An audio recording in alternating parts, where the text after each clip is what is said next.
Thank you all for meeting with me. You're all doing some wonderful work destroying the world, but I think it's probably time for us to reevaluate. Yeah, sorry for the interruption, but I think we're in the wrong meeting. We're not here to destroy the world. We're here to save it. You see, we are some of the leading leaders of liberal causes, and I'm with the Human Rights Campaign, who focus on LGBTQ plus and trans rights. You see, I have the equal sign to let you know that I'm a good person. Oh, excuse me, women's reproductive rights. Climate. Free Palestine. Open borders. I misspoke before. You guys are not destroying the world, okay? You are saving the world. Hey, whoa, what's up with those scare quotes? Pretty sure I didn't use scare quotes when I said saving the world. There it is again. The important thing to keep in mind is that there's a big election coming up, and you and I, we're all on the same page, okay? So if we want Biden to win, he needs to win in order for us to save the world. If we want Biden to win, you folks, how can I say this? You might need to tone it down just. Tone down what? Oh, that's a good question. You're women's reproductive rights, right? Okay. Excellent branding, by the way. It's much easier on the ears than baby murder, so kudos to you on that one. But opposing any restrictions all the way through to the 9th month, I mean, you see how you're kind of tipping your hand, right? Makes people think, wait, maybe they actually want to kill babies. And we do, obviously. No, we don't. Oh, No, we don't. We don't. right. We don't. But you see how it can kind of look that way. So that's all I'm saying. Let's tone it down. And you, immigration, clearly we don't want a completely open border that undermines any sense of national sovereignty, driving down wages for the working class and overtaxing the welfare state. So let's go a bit easy there too. I mean, why not something like this? Why not something like diversity is our... Are you trying to say diversity is our strength? Yes! How do you say that without laughing? Oh my gosh. I can't even get through it. This is head and moi. My sides. My goodness. Okay, what about you? Pro-Palestine. You are, I'm going to say this. You're kind of coming across like you just want to wipe Israel off the map and kill all the Jews. We do want to wipe Israel off the map and kill all the Jews. Of course, yes. And that's awesome. I'm all for that. I love that. But you need to pretend like you don't want to wipe Israel off the map and kill all the Jews. Why? Excuse me? I mean, we're pretty clear in our position, and most young people and everyone on college campuses, and half the Democratic Party, of course, still support us. Yeah, it's cool now. You may have a point there. You might be the only person in here that can be as evil as you want to be and get away with it. All right, still, let's think about tactics. Okay, do you think that occupying bridges and blocking traffic is somehow winning people over to your cause? Yeah, and making people hate us by blocking traffic is our thing. He's stealing our thing! You're not stealing your thing. You must die. We will kill you all! See, this is what I'm talking about. I mean, okay, I love the homicidal thing that you got going on there. I really dig it, okay? But maybe market it just a little bit differently. Like the serial killer that everyone thinks is such a sweet guy, He's got 27 bodies in the basement, but he's like, coaching Little League. That's what I want. Be that guy. Death to America! The funny thing is, you don't even look Middle Eastern. Am I wrong, people? Am I wrong? I'm not. I actually grew up on Long Island, but my parents sent me to college. Death to America. HRC guy, you have been going over the top as well. Well, it's important for us, they, them, to be accepted just like everyone else. Yes, of course. And convincing people that they're intolerant for not wanting men to get naked in women's locker rooms. I guess that's genius. I mean, come on, it's next level stuff. All right, but insisting that your children be mutilated. I mean, come on, it's turning people off, you guys. I mean, not everyone, obviously, but until the election, can we just all pretend for a few months not to be crazed, lunatic, homicidal extremists? No, it's my body, Donald J. Trump! Donald Trump! You will obey me. Sorry. Glad we're all on the same page, though. So, how do you do it? When I do evil stuff, it seems like nobody likes me. When you do it, everyone finds you sympathetic. Well, see, my people are oppressed victims. So we can rape, murder, and call for genocide, and it's pretty much totally justified.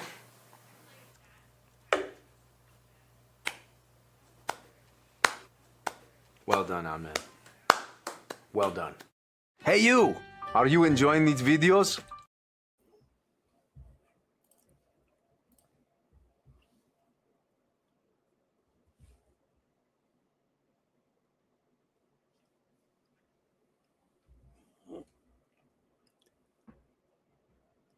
Let me tell you why you're going to need to turn up your video or turn up your volume. No, I don't have my sexy phone voice on. I'll tell you a story first before we get started. You remember in the 1970s when kids were taking helium balloons and they would open them up and they would suck in the helium and it would make their voice squeaky. Do you know what I mean? Well, I was one of those kids in the 70s that did that, and while everybody else's voice got squeaky, mine disappeared. Completely just disappeared. And it was gone for about 2 months. Yeah, if I could sing and do the Barry White, I could probably do it right. But I lost my voice. Now, what they told my parents it was is I might have had some sort of weird reaction to the helium or something in my vocal cords. Well, that was, 40 some odd years ago or whatever, or 50 some odd years ago. And I used to deal with it about once every 2 years. And then it looked like I would kind of mature out of it as I got older. But at all my time at, Fox Television and other stuff, I would have to deal with it about every 4 years. I would lose my voice for a period of time, so I couldn't, be on the air. And I've been excused from this for pretty much the last 8 or 9 years. Haven't had a problem with it. So what I think's happened is between just, burning the virus so fast and stuff, I finally got to that point again that I got my system too far down. And I try to wait for it to come back. Right? Somebody saying I have my panty dropper voice on. But this is it. Anyway, so you might want to turn up your volume. But there's not anything that technically I can do about it right now. I just got to ride through it. And I hope that it comes back. But this is about the best it's going to be. The more I push, the more I'll lose it. So just make sure you have your volume up. As you join me on our late night love songs. You want me to play Misty for you? Anyway. It's just an effect. Someone's saying move closer to the mic. Does this work?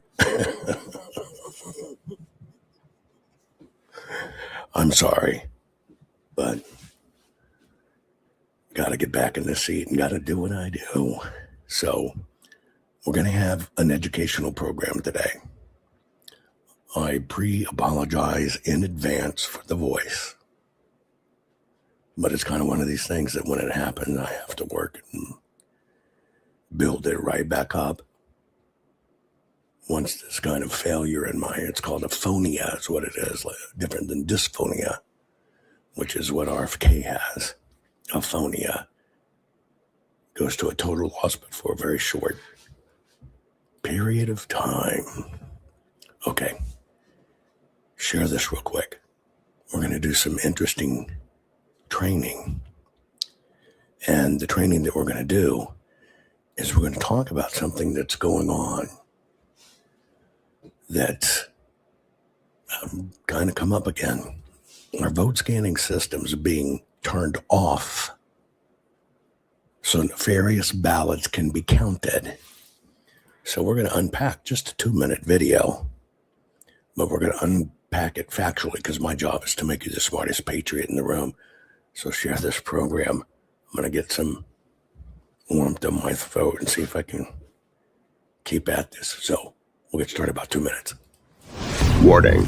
The following program has been rated Gilligaff and is intended for open-minded audiences. If the truth offends you, or if you are allergic to focused intensity, intellectual athleticism, or the occasional F-bomb or even irreverent humor, please switch off now. If your delicate sensibilities need to be worried about or addressed, might we recommend the Underwater Basket Weaving channel to you?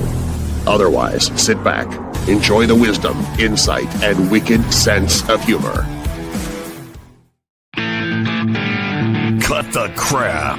How many times a day do you want to say that to politicians? The elite, the loony liberals, the fake news media, and the gender-confused emotional socialist snowflake crowd. Cut the crap is your secret weapon for fighting for our freedoms and our great republic. It all begins with a massive mental enema, freeing you from the toxic news and politically correct views, which constipate your consciousness with stinking thinking. Your host, Jovan Hutton Pulitzer. He's known for calling out politicians and telling them to cut the crap. You've seen him on virtually every television network and listened to him on Coast to Coast Radio.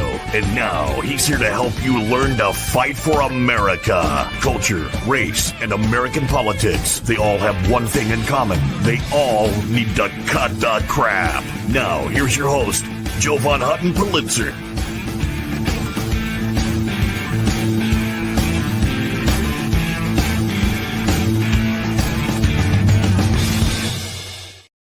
Okay, folks, welcome to the Grown Man Going Through Puberty show. I've lost my voice, but I'm trying to rebuild my vocal cords back up. It's just a thing. I've got to sit back in the seat and do it. You might have to turn up your volume. There's not much more that's coming out of me than this. Now, here's what we're going to do.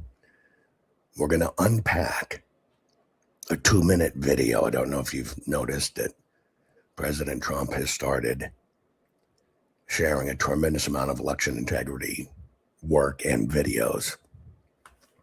And so that has spurred other people to start sharing their own election integrity videos as well. So I came across one video, I do not know when, and it was shot. Wait a minute. Wait, no, ladies, I'm looking at my chat. Put your clothes back on. This is just temporary. I'm not going to continue to do this voice. Yeah, please put your clothes back on. Sorry. If you're coming across this, it's a weird quirk in my voice that it happens, but it should come back. Good cross of a smoker's voice, though.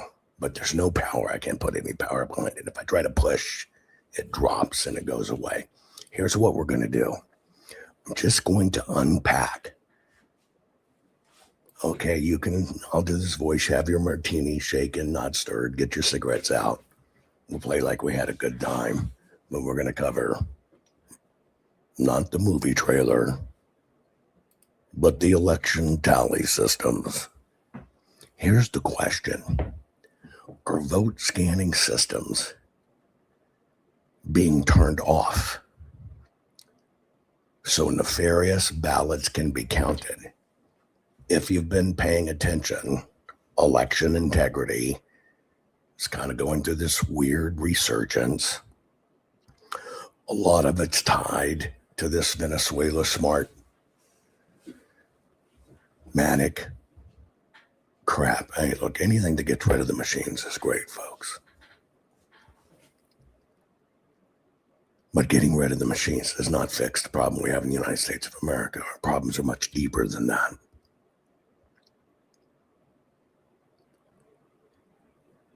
But anything that gets us a head start, I'm for. Now, where I sit on this is the system really only kind of plays with us.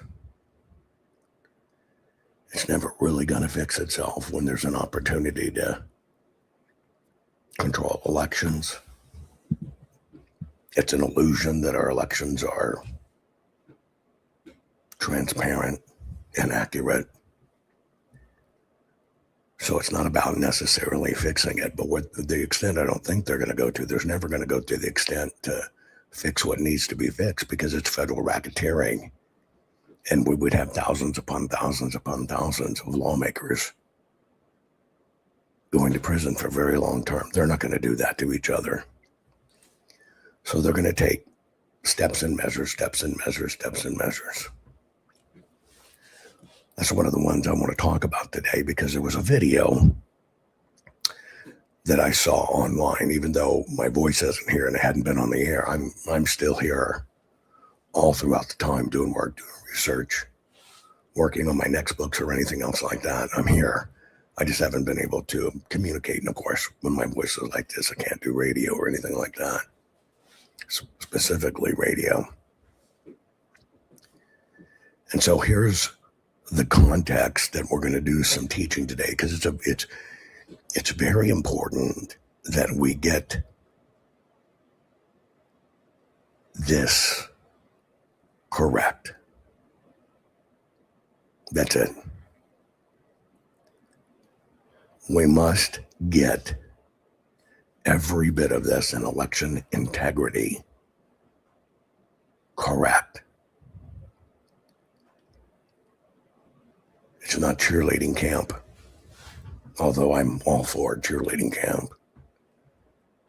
It is only about getting it right and getting it fixed.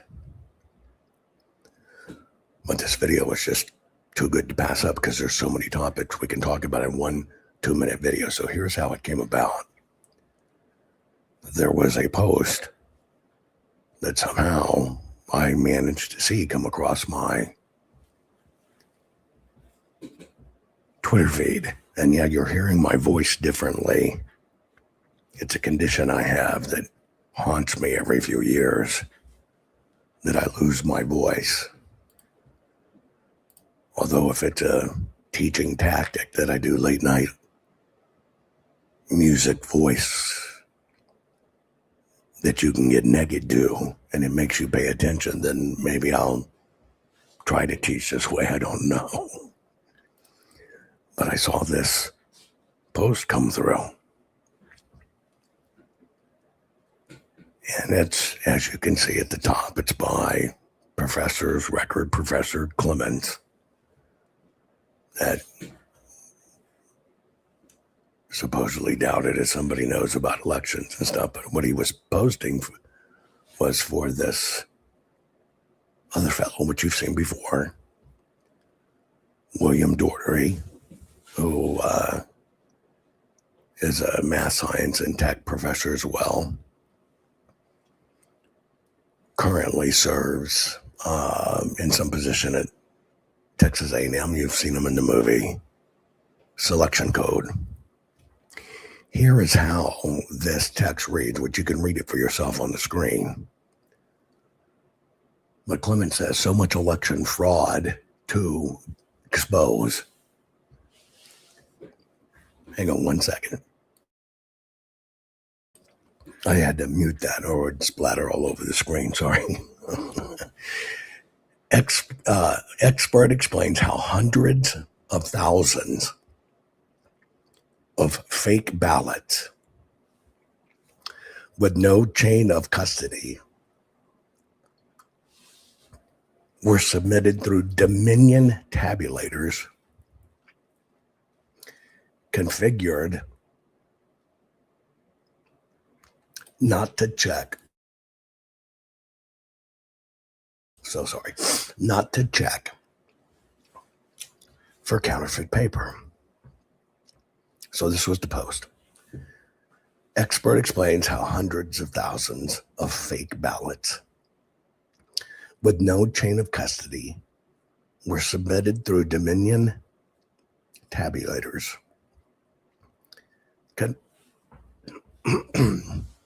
configured not to check for counterfeit paper. I want you to take a few points down.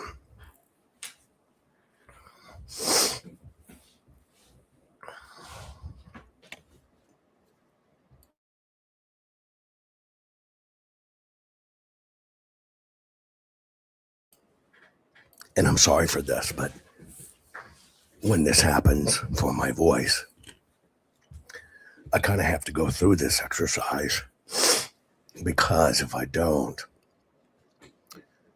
rebuild my vocal cords, which is just like anything else. It's a muscle, you got to work it. If we were counting how many things that this one post says, number one would be hundreds of thousands. Number two would be fake ballots. Number three would be no chain of custody. Number four would be through Dominion tabulators. Number five would be configured not to check for counterfeit paper. Those are the five material claims of this post. And this is kind of a double post. It's a one election supposed expert holding up, heralding another election integrity expert.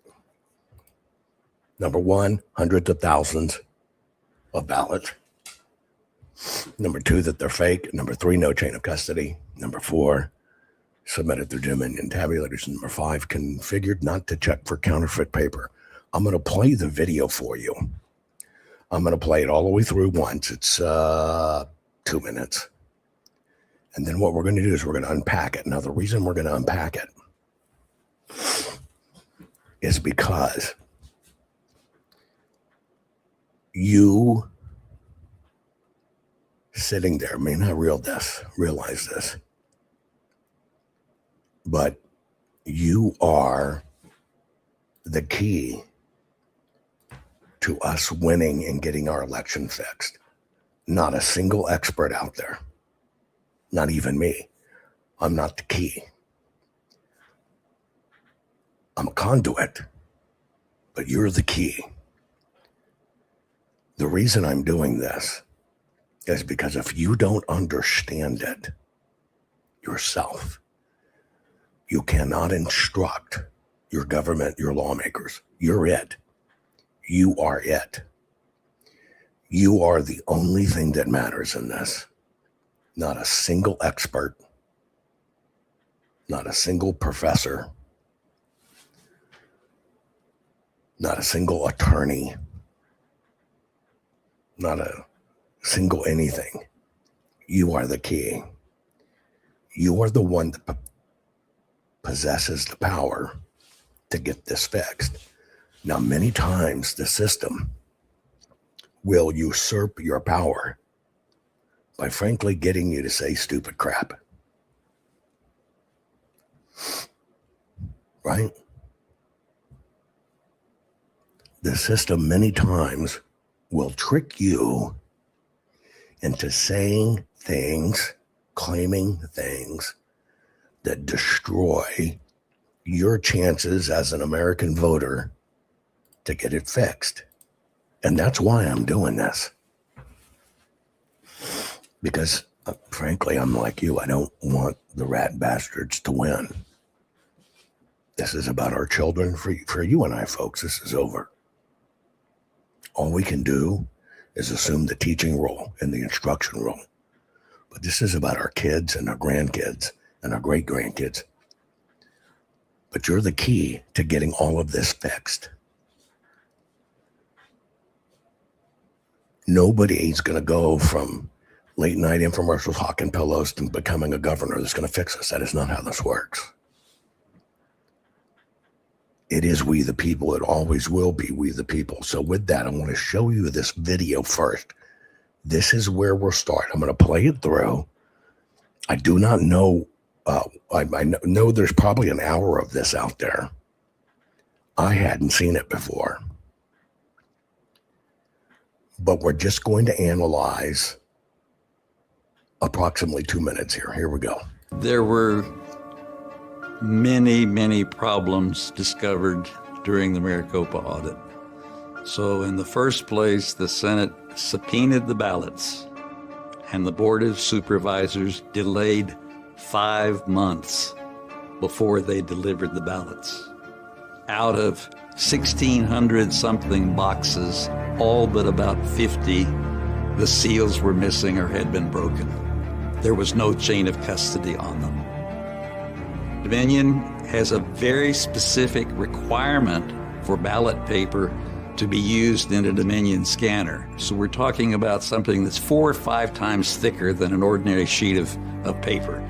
It has to be manufactured by the Roland Paper Company in Canada, and it has to have an infrared fluorescent watermark on it. Inside the scanner, there's an infrared light and a detector to make sure that the ballot that's been inserted is not counterfeit. But when the citizen auditors actually got to look at the ballots, they found 9 or 10 different kinds of paper, most of which came from Staples and Office Max.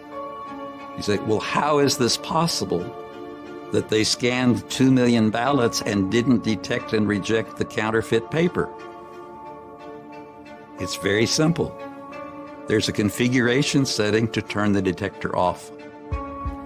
So basically, the machine was set not to check whether the paper being inserted was counterfeit paper. And you can count counterfeit ballots as many times as you want and get the same numbers. But that doesn't mean that they were legitimate ballots, because they weren't. Acceptance of counterfeit ballots wasn't just relegated to Dominion tabulators in Arizona. In Alabama, a citizen went across the street and printed a ballot image on notebook paper. The machine accepted and tabulated the votes on every single ballot.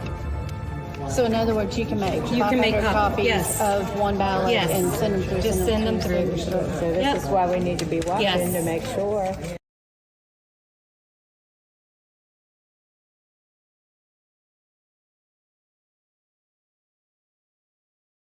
I think somebody said in chat, correct me if I'm wrong, that this might be footage from the documentary Let My People Go. Can anybody else confirm that? Is that where maybe this footage came from? I don't watch other people's work, but could that possibly be where this video came from? Not that it matters. What matters is as we unpack this, okay? Now, this is a very simple exercise. William Dordry, the man speaking, is a very learned professor. He's a well-known technology systems guys, and now he serves as a emeritus math professor or something at Texas A&M. I've had exactly one conversation with him in 5 years. Okay. Outside of that, and the narration is Professor Clemens, who is heralded as a big election expert and stuff. But this is where this came out. because all of this stuff is recirculating again. Now, you heard Dr. Doherty basically make a series of claims. I want to kind of unpack each one of these for you. And here's what I mean. There is not one or a dozen or 20 dozen people that are going to save our elections. 20 dozen experts cannot fix this. 20 million Americans that are concerned and take this seriously and learn it is the only thing that will change our elections. The teaching module here for you to understand is I would not hesitate at any time to have someone like Dr. Doherty sit on the witness stand and testify. He is more than qualified. He's the epitome of the type of person you want on the witness stand. Credentialed, presentable, not intimidating, measured, right? An air of authority. So that's what you want on the stand. Testifying in any case as to what went wrong. But I do believe there is one additional standard that supersedes all of that. And I think that standard is it must be factually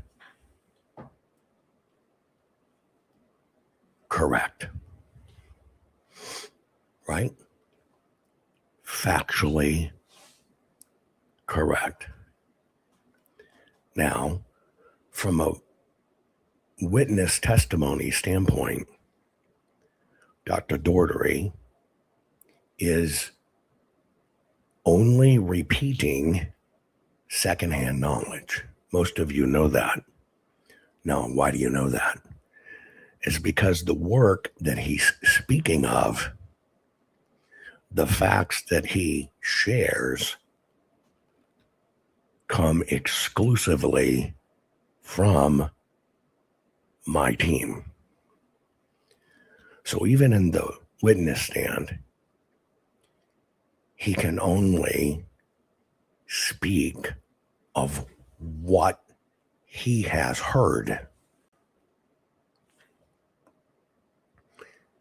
He can't testify as to what he learned in an audit.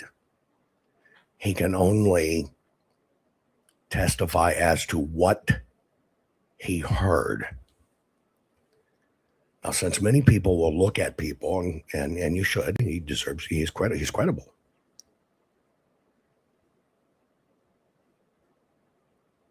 I think the public at large doesn't understand how critical the facts are, and you have to get the facts right. And it's common knowledge that most people in election integrity, a lot of the things they talk about are things that you've been here on the journey for over 5 years. You've learned personally from our team. And a lot of people will just spit it out as experts, but they have nothing to do with it. There's only one expert I care about in this, and that's you. And I need you to become an expert in this. Because, see, you're on the ground. You're local. You're there. You need to understand how this works. So we're going to pull this apart, and we're going to go through it one by one. Now, it's going to be a 3-part angle that I'm going to do this. I want you to be in the critical mode, as if you were at a trial by jury. So you understand, is what I'm hearing as a juror evidence of something? The of something is it evidence of a crime? Which most people tend to think of elections and evidence in the terms of crimes. So that's the first part. The second thing I want you to think of, because you've got to put yourself into the prosecution box. If all we do as a nation is regurgitate what any media tells us, we're dead. I would assume you understand that, right? If we just regurgitate things we hear, we are no better than the pro-Palestinian protester on the street that says Israel murders babies. They round them up in a room and burn them up. Do you understand what I'm saying? This is why we must be better. We must actively choose to be better. Okay? And so I want you to put yourself, for this short little video we're going to analyze, in that prosecution box. And you must understand cause and effect. What is a crime, what is not, what is fact, what is not, what is hearsay, what is not. If you're just tuning in, yes, I've lost my voice. It happens every once in a while. It's only a thing I have with my voice that happens. Sorry. Just play like you're listening to late night radio, but instead of love songs, you can do the horizontal mambo too. It's how to get your elections fixed. So here we go. I think I'm going to split screen this here. And let's kind of take it claim by claim. Let's begin. There were many, many problems discovered during the Maricopa audit. Okay. I'm only asking you to analyze this as if you're the jury. You have an expert witness with multi-degrees saying there were, I'm Batman. Did I deliver? Somebody saying, Jovan say, I'm Batman. Anyway, now you've blown my cover. What the fuck am I going to do now? It's the only time I get to wear spandex and get away with it. And you forced me in a weak moment to give up my ID. Although if you looked at my eyes in my suit, you would know that's why I have to darken out my eyes. I'm Batman. Anyway.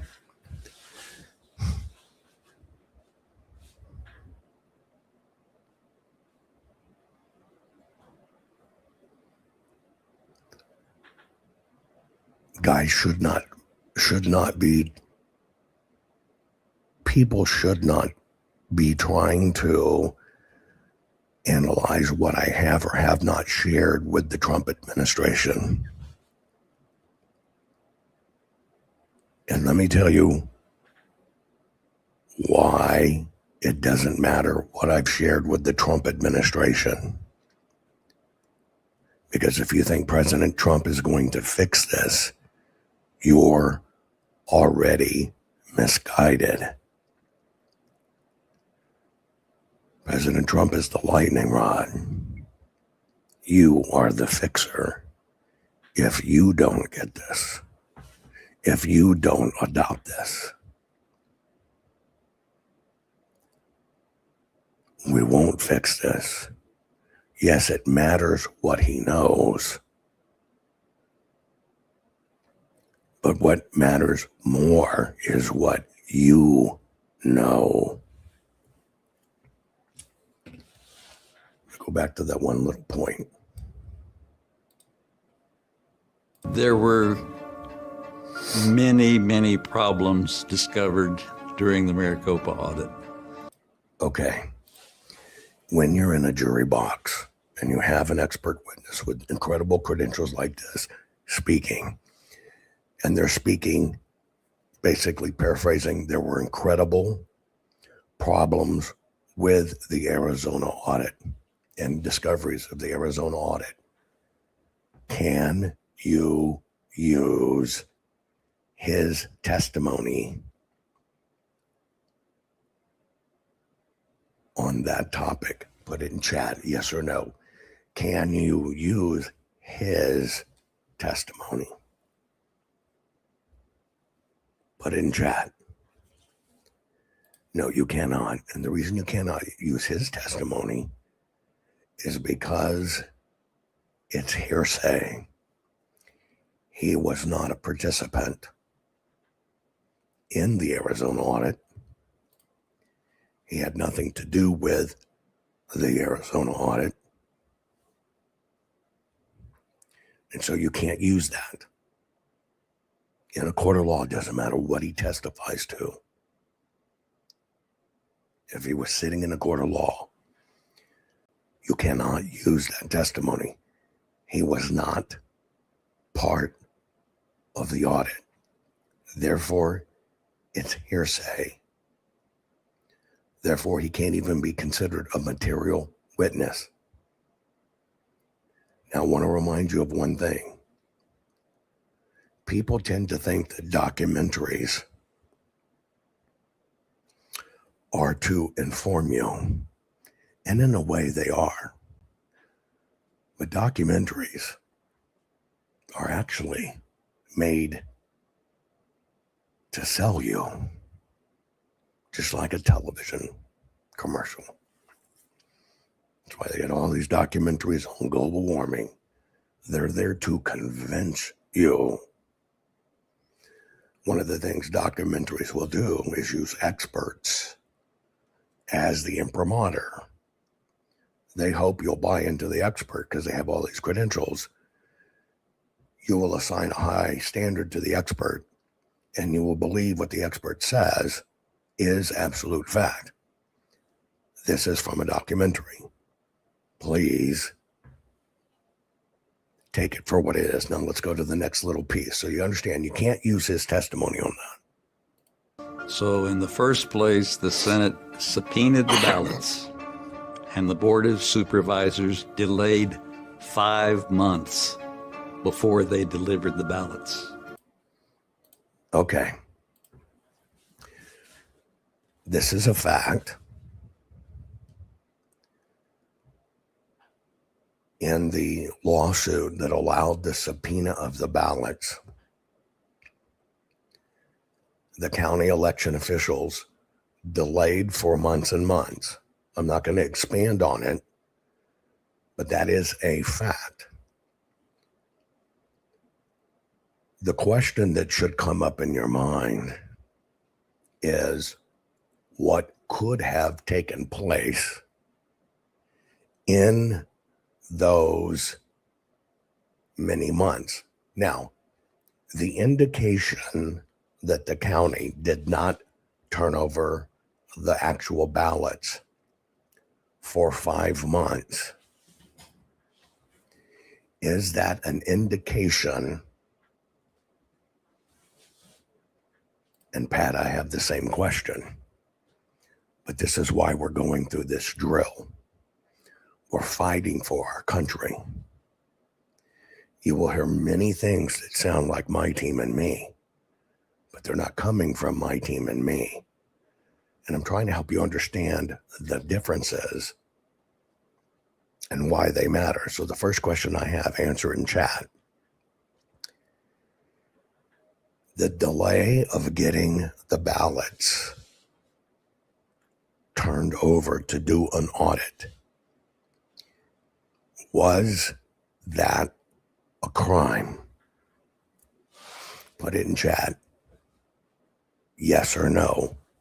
Was that a crime? Right? And the answer is no. Not only is it not a crime, it's not enough information to be indicative of a crime, but it is suspect. So at best, you set it over here and say, well, that should be something that should be investigated. Now, some of you are saying, but it was nefarious. See, you know a little bit more information because you followed me long enough. You know it ended up being an absolute confirmation of nefarious activities. But I'm asking you to peel it back. Don't ever assume, and I don't do this, I don't assume that everybody has hung on to my program teaching about elections and stuff for 5 years. Don't. I assume everybody's brand new. Because if I were to assume everybody was on the same learning trend, I'm cutting off too many people. And that's why I'll keep it really focused. So at best, all you can do, especially if you were a juror, that's why I asked you to consider it as a juror. You don't have any previous knowledge to get you pure juror in there. Is this an indication of a crime? No. Is it an indication of there should be a concern? Yes. Was the delay any type of crime? No, it's not. Not at all. Okay. S2 says I can get used to your Batman voice. I'm Batman. Anyway, that's all this is. So that's the first thing. That in and of itself has to be put in the suspicious category, which only means you got to dig deeper and see what it connects to. Let's go to the next point. Out of 1,600 something boxes, all but about 50, the seals were missing or had been broken. Okay. Now, this is a fact. You learn from our team that everybody doing the audit ignored. I tell you this because in an audit, every single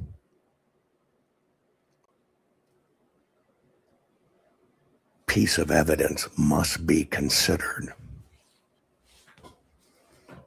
Mims Max says they're Catwoman. Cool. You got the costume, send me a photo. Anyway, we shared this with you years ago. Now you must remember the purpose of an election audit. Pop quiz. Is the purpose of an election audit to determine if Dominion voting systems changed the votes? Yes or no? Put it in chat. Is the purpose of an audit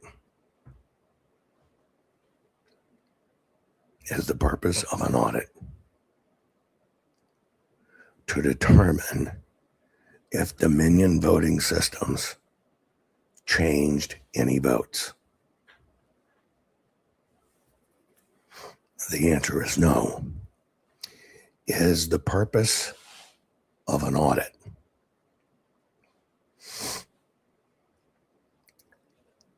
to determine if votes were swapped? Yes or no? I'll repeat the question. Is the purpose of an audit to determine if votes were swapped? And once again, the answer is no. Is the purpose of an audit to determine if any of the election machines or systems were rigged? Answer it in chat. Yes or no. And once again, the answer is no. Is the purpose of an election audit to determine if your candidate had the election stolen from them? Yes or no? No. Now that may surprise you, but every one of those points I gave you is actually a point of legal disqualification. You didn't know that.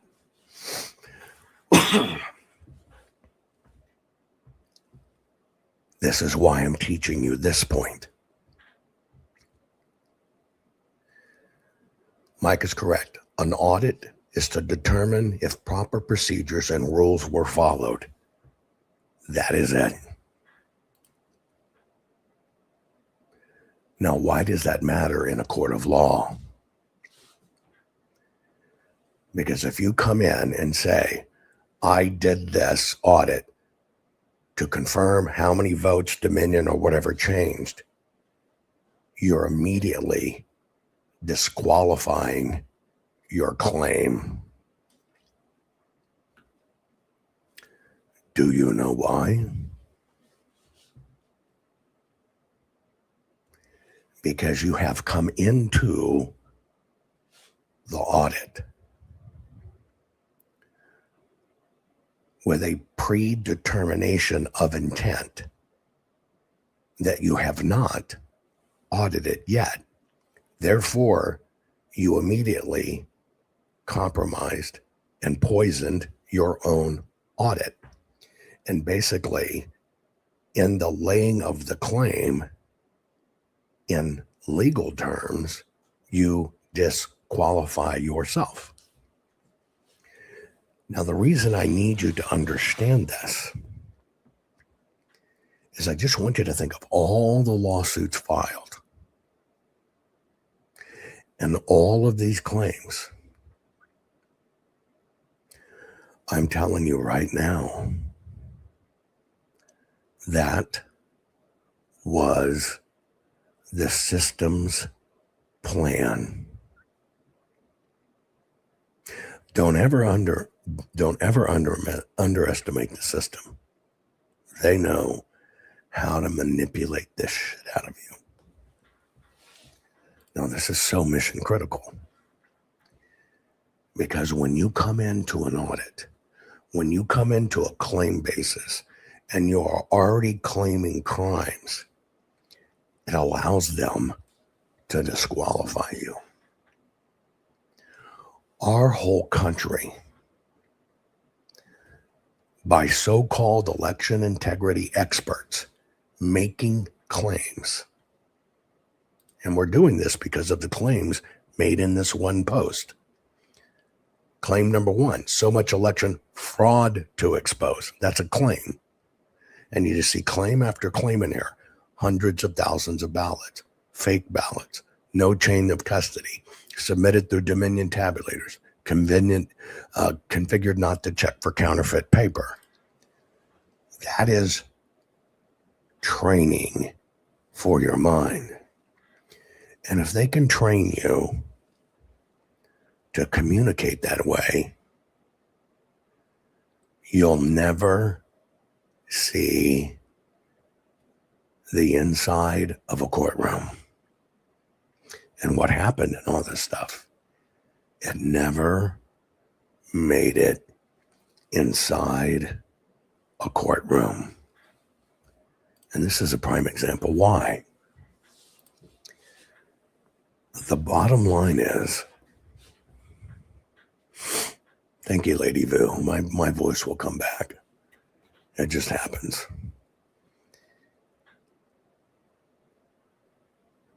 You need to go back in this filter, and you need to try to understand why all of these rat bastards don't want you to use the term malfeasance.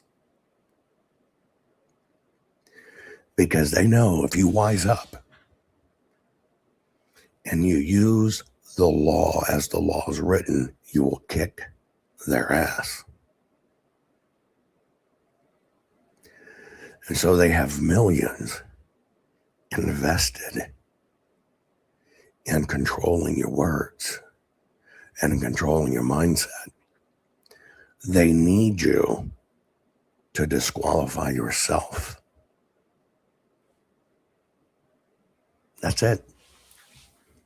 That's it. And what they allowed you to do, and they allowed lawyers to do it. The lawyers were chosen in this, folks. A lot of these words were used intentionally, but they let you donate away to these causes, knowing nothing will ever happen to them because you gave them everything they needed in advance. So part of this racket is through influencers, television programs, broadcasters telling you what to think. That one word at the top of this, fraud, disqualifies your ability to be in court and make a legitimate claim. Because the only legitimate claim you can make is, we think the election was mismanaged. That's it. Now, we discovered during the course of the audit, because we look at everything, and I'm going to go back and give you this little piece again. 1,600 something boxes, all but about 50. The seals were missing or had been broken. Okay.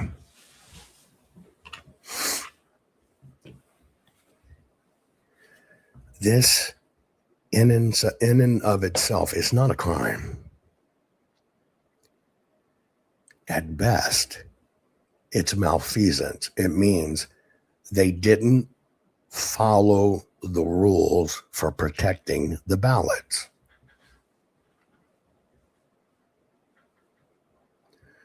$1,675 boxes.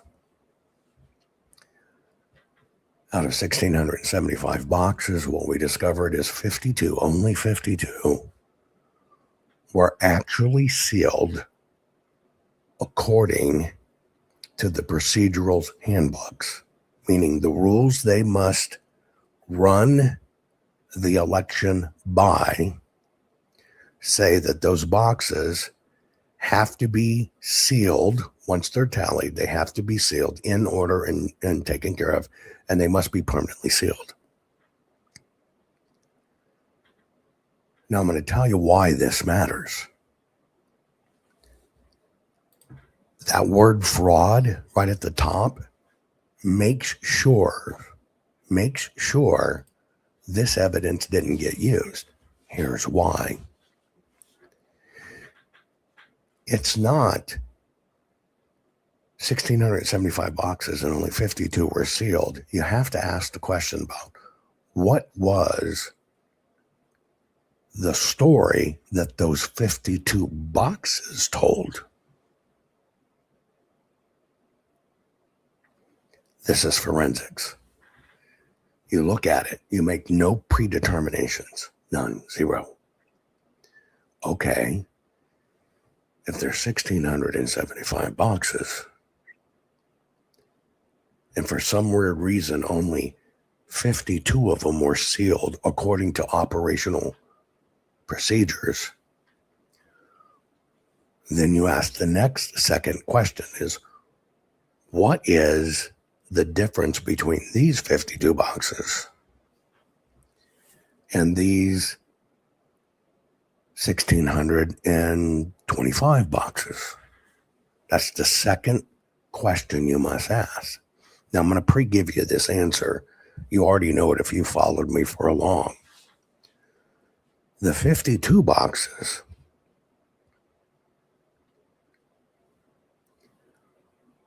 were hand selected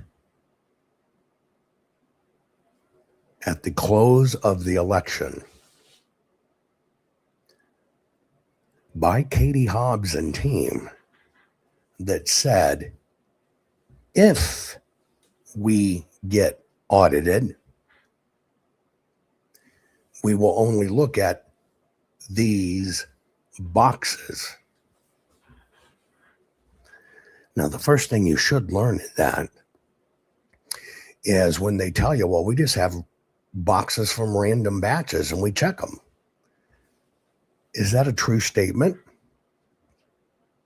Yes, it is. Listen to my words. Well, we just have boxes that are just randomly selected in the numbers of all the boxes we have, and we look at those. Well, that is a technical statement because they are random throughout the numbers.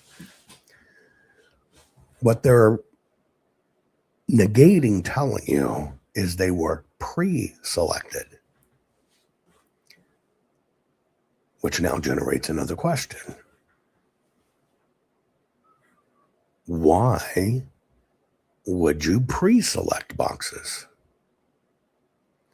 Again, I'm going through this drill because this video that's circulating that is mismanaging expectations and setting people up for failure again. Okay. Now, this is where auditing comes in.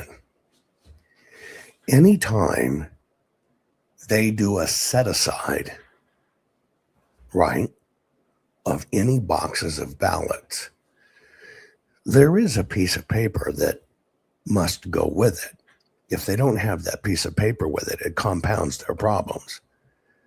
And so we were able to confirm that the boxes that were set aside were ones that were specifically set aside to be hand audited in the case of an audit, which means it comes with a piece of paper that directs that. See, they will let you assume all day long. We just have, hell, there's 1,675 boxes. They all have different numbers. We just picked 52 of them. See, your mind fills in the blanks. This is what the system relies on. You see experts claiming that's fraud. You use the word fraud, which they want you to use. You've disqualified the case. So now we know 52 boxes were hand selected. So you've got to go, why would they hand select these boxes? You got to keep on, you got to peel back the onion like Shrek says, layer by layer. Well, when you look inside those boxes, you see the by the book standards. Okay? By the book standards. There are an average of 8 batches. A batch is about 200 ballots. They're contained together. They have a header card that says, here's what we learned in this batch. The header card's there, the batch there. Header card's there, the batch there. Header card, get it? You're able to see the procedure. So now you're able to verify, oh, that's the procedure. Interesting. It matches what the manual says. That is the procedure. this box is procedurally correct. So now you go and you ask, okay, but what's different? This is where you compare the 52 boxes now to the remaining 1,625. What we should have is 1,675 boxes that were all procedurally the same.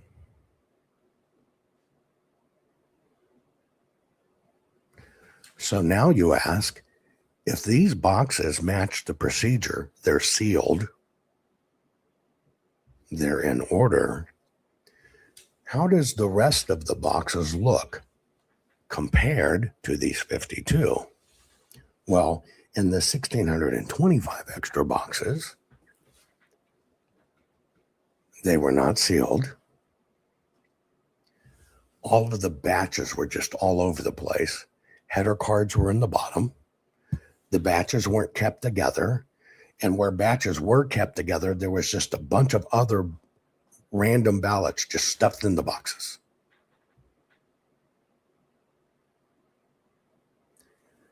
You see how you have to peel this back? And you're going, wait a minute. If we are looking at everything, and this happened for the first time in history, why are all of these in disarray and all of these are perfect? Now it's when you pull back and go, 52 perfect, 1,625 shit shows. What is this telling to us? Well, the only one thing we know for a fact is they hand chose these boxes to look at if they were going to be required to do an audit themselves. Well, it so happens that the boxes they chose were in perfect order. Because why? Well, I want to see the boxes you looked at. Well, here they are. And you look at them and they're pretty and they're pristine. See, they're not showing you the rest in the back of the room. And you go, oh, damn, it looks like you did a good job. So now you have a forensic evidentiary procedure that you're looking at the differences to try to determine, okay, what happened here?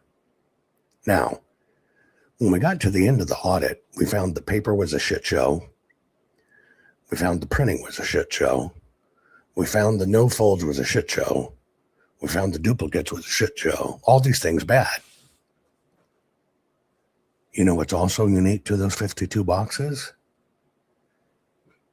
They don't have those problems.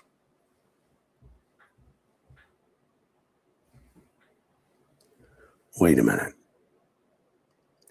If there's 1,623 that, or whatever, that have all this mess and all these problems, and you're saying these 52 have none of those problems that should have occurred organically. If it was organic, they should reflect the same problems, and they have none of them. Now what do you have? You have what's called a new evidentiary line.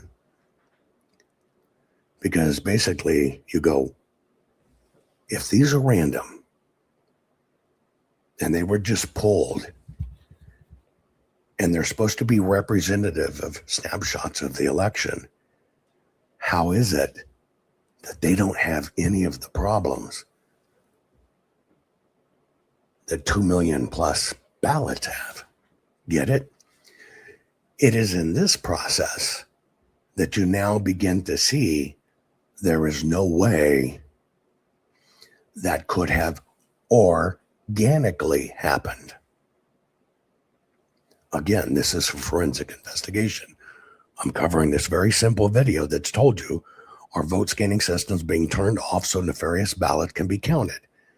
If you don't have the time to invest in this program, you don't have the time to save your country. That's why you have to understand this. That's why you have got to put in the intellectual capital and intellectual honesty to understand this.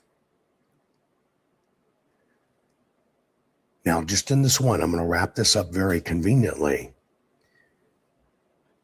You now have a theory that needs to be chased down. If there's 52 boxes that were perfect and they were hand chosen, that if they got audited, we'll look only at these. And they have none of the errors that all the other boxes show. And you've now discovered they were pre-picked. And you now discovered there's an outlier. You get to bring in an additional piece of information to measure it against. What is that additional piece of information you'll now get to use as an exploration angle? Have you figured it out yet?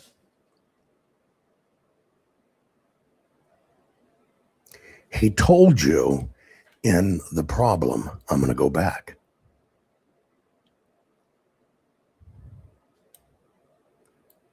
Now listen. Officers delayed 5 months before they delivered the ballots.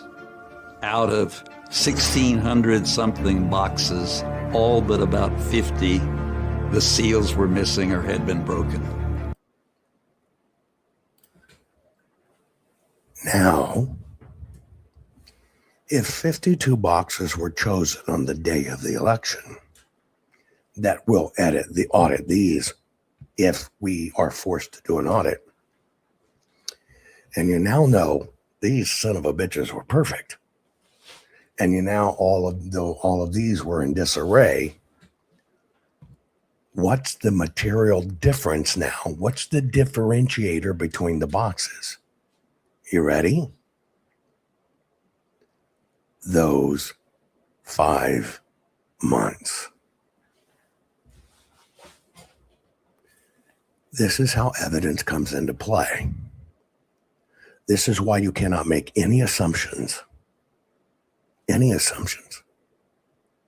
Because see, now these people have trained you for years to say the wrong words, to fight this the wrong way, to file your lawsuits wrong. It's all misdirection. They now know you know so much that they've got to get you back. They got to get you back repeating the old bullshit, which is why they're recirculating this crap. They need you to keep on saying the old bullshit. You now have a plausibility line, a thread, to say, wait a minute. If these boxes were pre-selected and they're perfect, and they're all supposed to be sealed, and they're not, and these are in pristine order, and all of these are in disarray, and these are in batches, and these are in wads and stuffed with ballots. Well, the seals being broken means they were opened.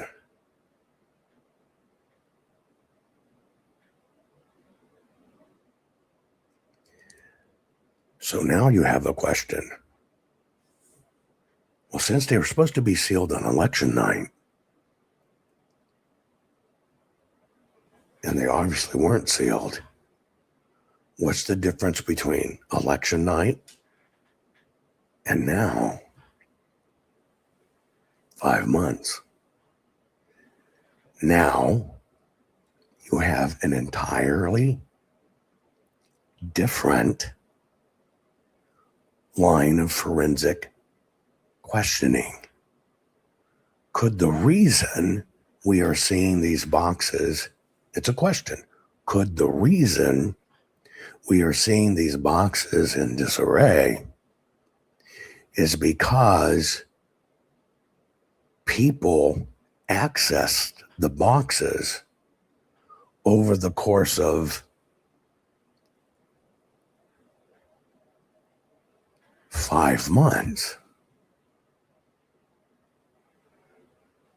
And then, if these 52 boxes not only were pre-prepared, but if you ran the numbers, the 52 boxes would mathematically cross-confirm the final number of the election,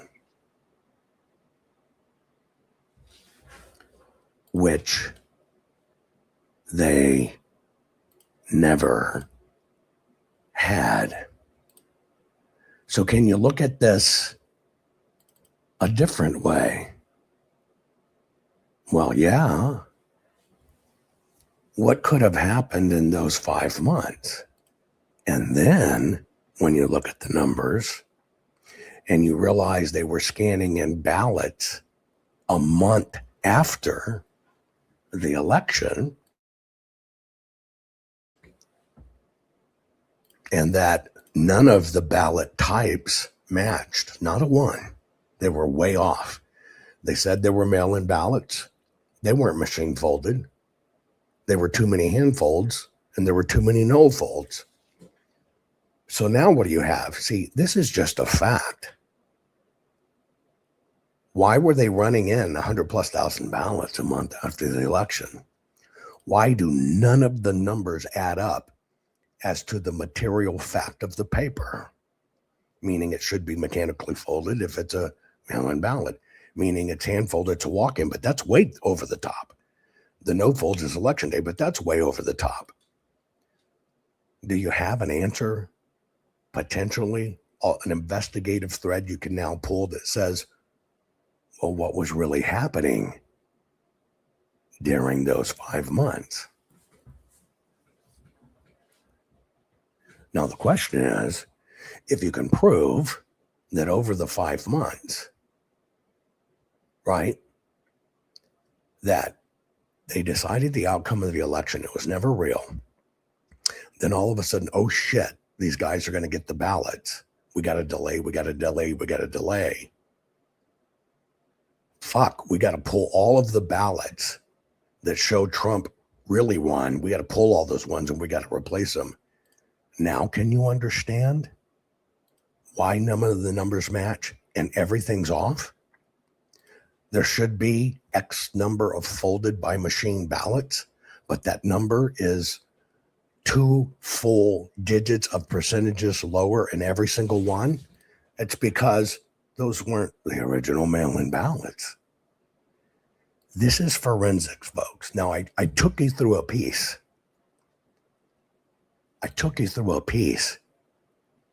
That the system doesn't want you to know, because the system doesn't want you. They want you to say fraud. They put other experts out there to train you. But here's the deal. I never had to say fraud. See, this is maladministration. You certified an election on November 30th, and the numbers never existed. That is maladministration. You said you had this many mail-in ballots, this many handfolds or whatever. You never had them. And because you did it to such propensity, and now we understand why these 1,625 boxes this way. What have you proven? It was much more than maladministration. It was malfeasance, which is the intentional act. But if you start off with the word fraud like they're training you to do, it'll never see the light of day. Let's keep on going. There was no chain of custody on them. Dominion has a... Okay. There were no chain of custody on them. Is that a crime? Put it in chat. Yes or no. These ballots had no chain of custody. Is that a crime?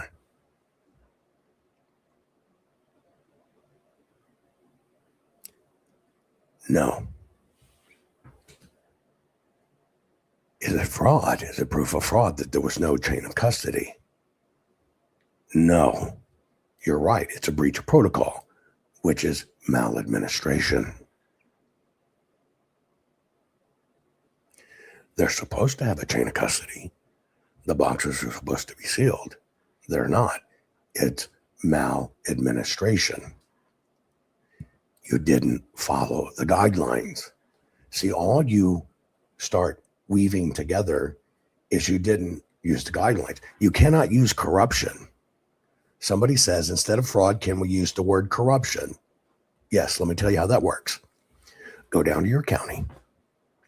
Change your registration from conservative to Democrat.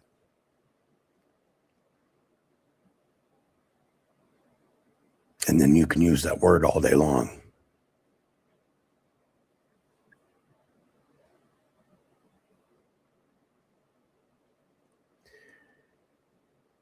If you won't even play by the rules, which they're banking on, why do you need a substitute word?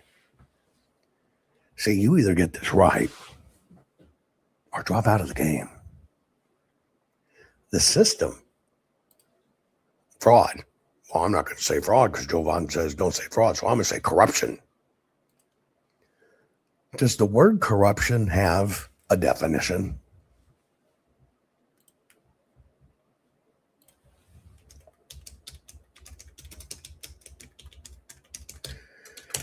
And I'm sorry to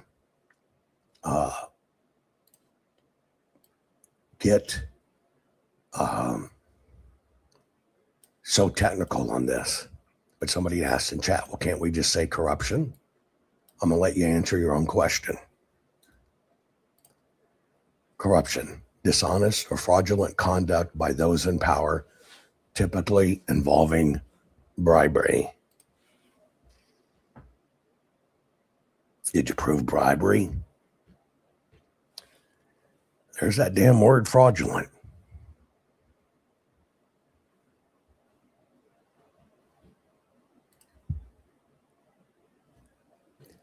But see, you're trying to fill in the blanks. They're giving you the ammo they want you to use. It's fraud. It's fraud. It's fraud. It's fraud. It's fraud. I try to teach you words matter legally. You just want to substitute the word. You know what? It's a game of words. I just want to fix our elections.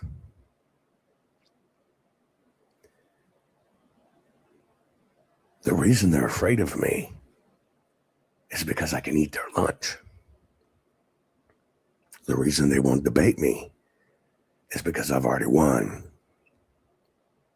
The reason they ignore it and they put shit like this out is because the battle is done. Oh, by the way, some people say I'm at the giving up point. By the way, if they can tell you nothing's going to happen and they can train you nothing's going to happen, they're going to throw a party in your favor if you give up.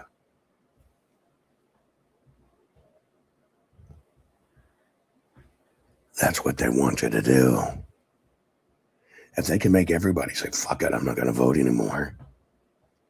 You think they give a shit? No, they got you to the same place. This is all the war for your mind. It's all bullshit. It's all psychological warfare. And yeah, Brad, if they can make you give up, you allowed them. You should be fighting for your life, your kid's life, your grandkid's life, because it is.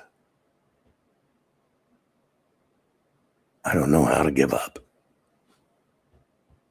And Lord knows I think of it. But see, they train you. And so, yeah, words matter. So you can't use corruption. It's the same thing.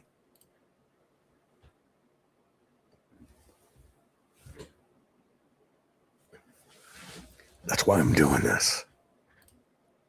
Very specific requirement for ballot paper to be used in a Dominion scanner. So we're talking about something that's 4 or 5 times. Okay, so here's an expert saying there's a very specific requirement for the ballot paper to be used in the scanners. Dominion has a very specific requirement for ballot paper to be used in a Dominion scanner. So we're talking about something that's 4 or 5 times thicker than an ordinary sheet of paper. It has to be manufactured. Okay. Question. Does Dominion Voting Systems have a requirement for the paper that must be used with their machines? Yes or no? Put in chat. Does Dominion have a specific requirement? No, they don't. Oh, see, one said yes. No, they don't. Let me tell you why. Read the manual. We recommend this pound of paper. That's it. Is that a requirement? Fucking words matter. No. It's a recommendation. There's a big difference between a requirement and a recommendation. Now, this is all our work. Even though William Daugherty's presenting this as if he's the expert on it, it's my team and me that did the work. We're the experts on it. Okay? So is there a requirement of the paper that has to be used? No. He goes on to say that it's a requirement. It's manufactured by Roland.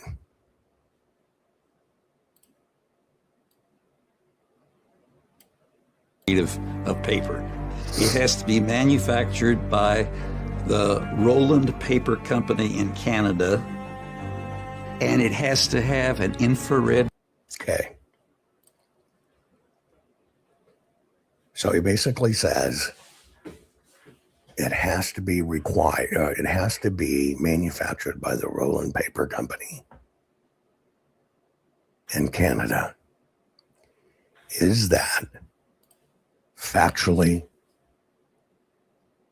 correct?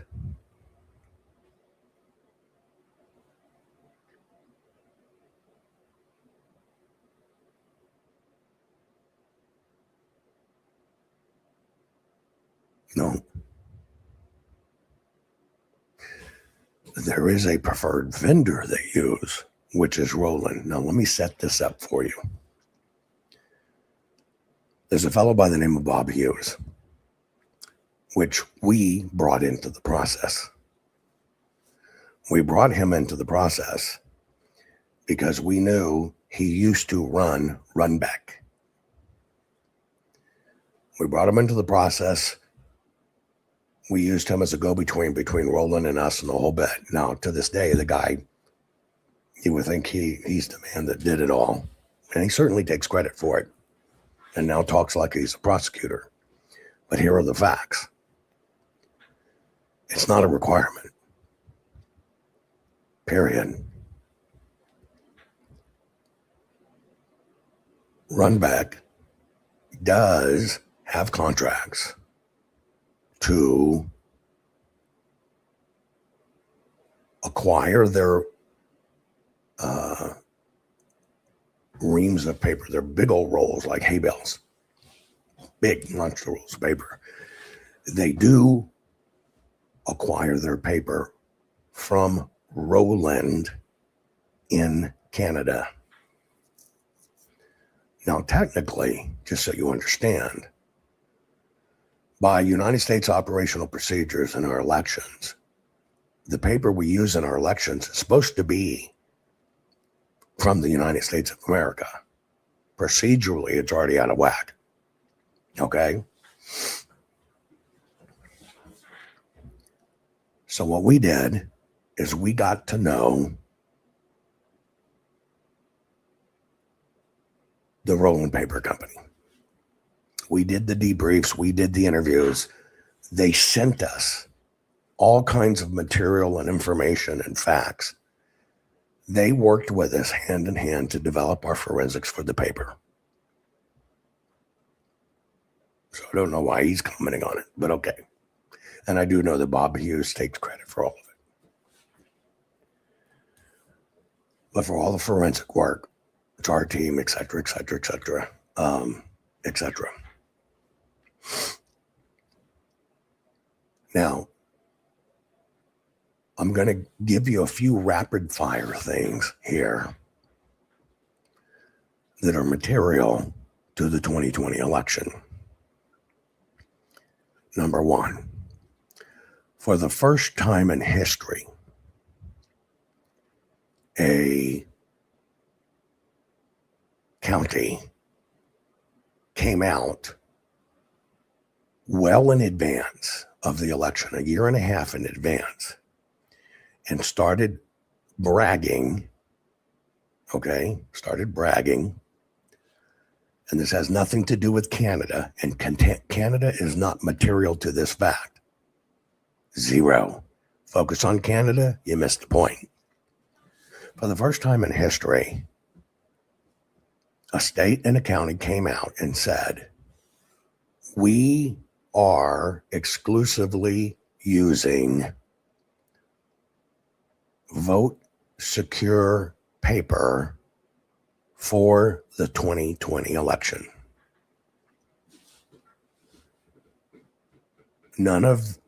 Never in the history of ballot paper had anything like that been disclosed before. Never. It named the manufacturer. It named the grade of paper. In advance, the state, the county, named the manufacturer, named the specific type of paper. Now, in vote secure paper, the name, there's emails. You can see Katie Hobbs and all these guys bragging about the paper. It won't bleed. It came with an additional directive. And the additional directive was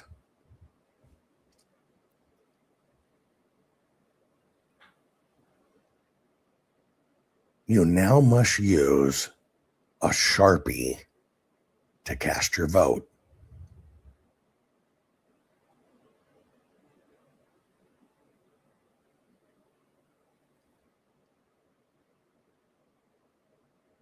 Now, you know, and I know, that billions of pieces of ballot papers and otherwise have been put out over history that says do not use a marker on your ballot for whatever reason. So this was the first time in history, same election, that the state made a mandate. You must use a Sharpie. In fact, there's all kinds of emails that says, okay, well, early voting, we can't control it, but you must force everybody to use a Sharpie on election day. Everybody knows Sharpies bleed. Well, that's why the paper comes in. They said, nope, we ordered vote secure paper. It's special. It won't bleed.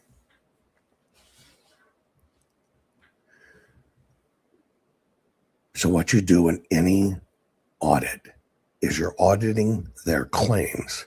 Is this that you required standard, normal procedure, and was there a true reason for it? So now we're back up.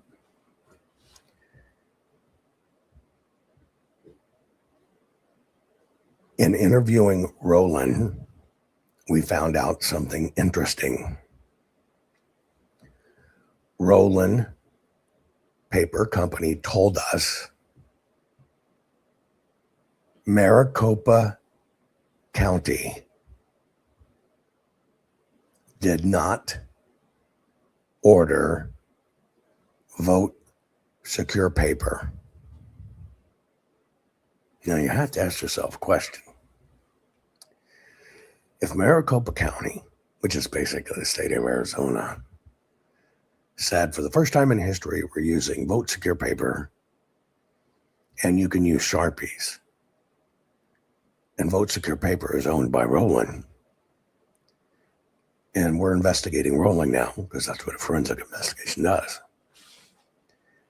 And they tell us, no, they ordered no vote secure paper from us. None. You gotta ask the next right question. What do you think they had it in inventory? They said, they went back through all their records and said, no, they don't have anything in inventory. See, they never thought anybody would actually be doing true investigation work. So we now know they ordered no vote secure paper, and they had none in supplies, and they had none in previous year's orders that would have even dictated they could have had enough on hand to print 2 million ballots. So it's all going, wait a minute, their words aren't checking out. Which opens up the next logical question. Why would a county spend millions of dollars in time and media telling their voters, we have the greatest, safest paper in the world, and we got it just for you, and then say, we know we've told you for the last 50 years, don't use a marker, but now we want you to use a marker, and then lie. You got to measure their words, not some professor words, not somebody's theory. You just measure their words. And their words were ballpoint pen ink on ballots gums up the scanning machines. That was their excuse. So what do? Well, now we have another investigative thread. There is not one single repair in the history of elections for scanners or tally machines needing to be cleaned because ballpoint pens stuck to the screens or drums. Not a one. Ever in the history of all elections known. Not a one. And we only got better in ink. They became faster drying, not slower drying. So it was all a bullshit excuse. They had to explain, oh shit, we were telling them to use Sharpies.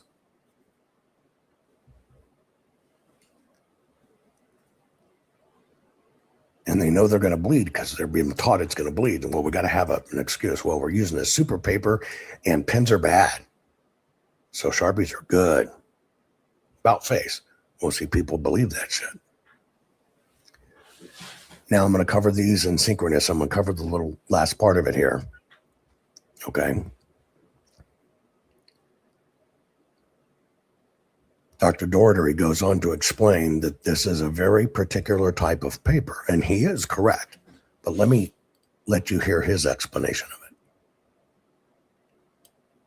it. It has to be manufactured by the Roland Paper Company in Canada, and it has to have an infrared fluorescent watermark on it. Inside the scanner, there's an infrared light and a detector to make sure that the ballot that's been inserted is not counterfeit.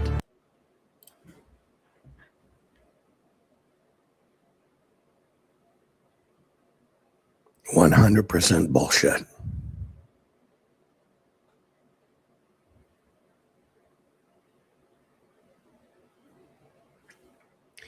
If you were to do your homework and look up scanning using IR, you will find out that scanning with the use of IR happens to be one of my patents. I have 207 patents in this space alone. The misdirection they're doing here is vote secure paper. And I shared all of this with Karen Fan because we work with Roland. And Roland said they didn't use vote secure paper. And so I said, I need a way to prove to the Arizona Senate that vote secure paper wasn't used. We got the county saying it. They're doing television commercials on it. They're doing marketing campaigns. All the newscasts are repeating it. It's a lie. We've got all the documentation from Roland saying they ordered no vote secure paper. We know their inventories, they didn't have any. I need to have a way to demonstrate to Karen Fann, the president of the Senate, that vote secure paper was not used.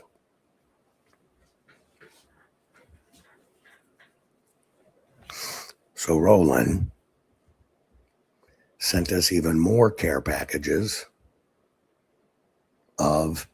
they sent us all their papers that's ever been used throughout their history. But they sent us the authentic vote secure paper, and it came with a little bitty device. You see it on your screen there. Now, the vote secure paper, inside the blending of the paper, has a tagant. I'm going to explain to you how this works. Remember when we were kids and we used to get lifesaver books? Remember those little books you'd get in your stocking and there'd be lifesavers rolls? And if you were to open a lifesaver and you see all these different colors right down it, well, that's actually, that visual is how you track bombs and C4 explosives. The way we're able to track where a bomb comes from forensically and find the bomber and find out who made the C4, the plastic or whatever, is by law, it has to contain a tagant. So think of that roll of lifesavers and think of there's 12 in a row and each one's a different color. Looks like a rainbow. Now take that and microscopically push that layer down and make it the fraction of a single piece of glitter.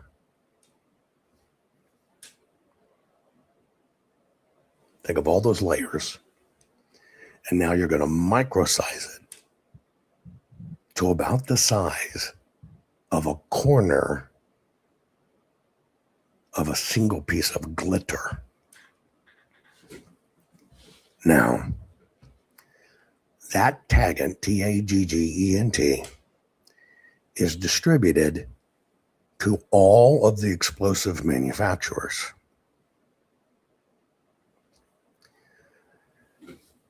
In a rotating cycle, they get assigned colors, and it's based upon what is the particular material and formulation, who is the manufacturer, what factory, what date it was made, okay, what batch it came from, and where was this batch distributed.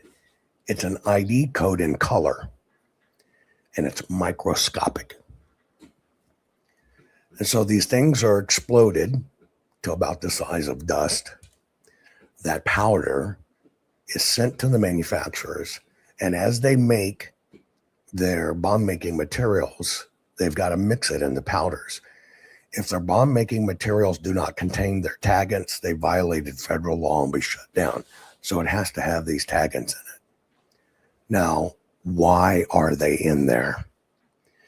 It's because when there's a terrorist act, a bombing or whatever, forensically, we can scour the ground, people's clothing. If it blew up a person, you'll find it embedded in their clothing. You find these little microscopic pieces, and you pick them out of their clothing. And then you look at them under advanced microscopy, which is what we did in Arizona, and we see these little lifesaver rolls.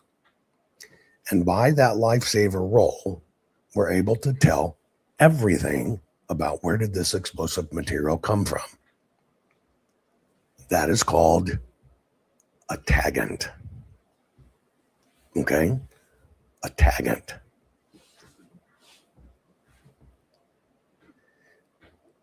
That is why forensics and protecting our country is so sophisticated that most people don't know this. We can track it. We can track it back to the manufacturer what plant, what factory, what batch, how was it packaged, what was the formula, and they cut it off in batches, and then you're able to track it. You eventually say, well, we sent out 20 batches, and here it is, and here's one batch here, and you're able to go to those facilities, and can you account for all your C4? And they go look through it, and all of a sudden they found out, well, shit, now we're missing a pound. That's how forensics is done. So what Professor Daughtery here is doing is misinformed, ill-informed, and misdirection. Now, he intentionally uses the word watermark, and it's because one of the cons that's out there is trying to get people to use watermark ballots in their election, headed up by Mark Fincham. They don't tell you they get a quarter a ballot or a dime a ballot or a nickel a ballot. They don't tell you that stuff. He has taken all of this and blended it into one convenient lie that the machines look for the watermarks. Now I'm going to let this play out. Inside the manufactured by the local paper company in Canada, and it has to have an infrared fluorescent watermark on it. Inside the scanner, there's an infrared light and a detector to make sure that the ballot that's been inserted is not counterfeit. But when the citizen auditors actually got to look at the ballots, they found 9 or 10. Again, this is our work. But everything he just said is 100% not true. So let's unpack them. Number one, it's a chemical reactor in the paper when the paper is made. That little device there, which is like your key fob to your car, right? You basically set it on the paper and it either displays a green light or a red light. That's it. It has to touch it. Green light or red light. That's it.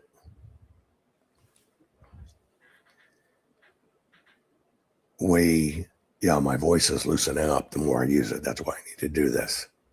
Okay?